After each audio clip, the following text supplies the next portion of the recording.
I want to give you 4 biblical defenses proving it's not what you know, but who you know. 4 biblical defenses. If you could grab a hold of these, if you can understand these, if you can embrace these, then I believe you're going to have much more confidence in God and much more confidence in your faith. And who doesn't need a little more confidence in their faith during these difficult times? So by the time we're done, as gross as it is, I think you're going to be encouraged and be confident in what's going on. First defense of it's not what you know, but who you know. Number 1, God moves all around you.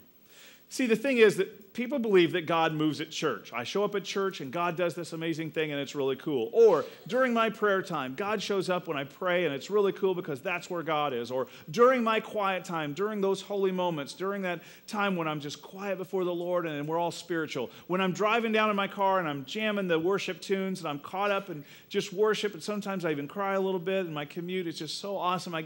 That's when God can be found. But you don't understand. God is everywhere. God is all over the camp.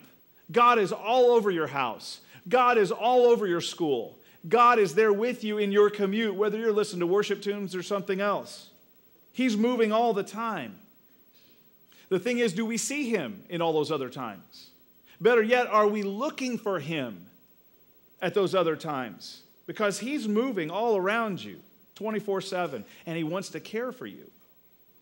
Second defense. Oh, it's not what you know, it's who you know. God is holy, and that's what makes God God. He's holy and righteous and perfect. We just talked about that in our biggest iTree class, our membership class ever this past Thursday night. If it was any other way, we'd be wasting our time here today.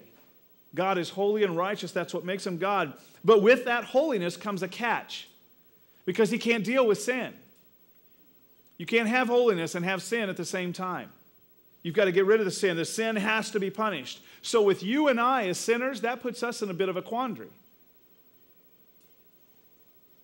But the good news is God recognized that quandary, and he sent Jesus Christ, his only son, to take care of the quandary. God's concern for us, listen, God's concern for us goes above his concern for his own son.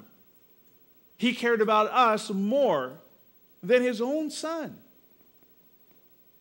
Proving it's not what you know, it's who you know.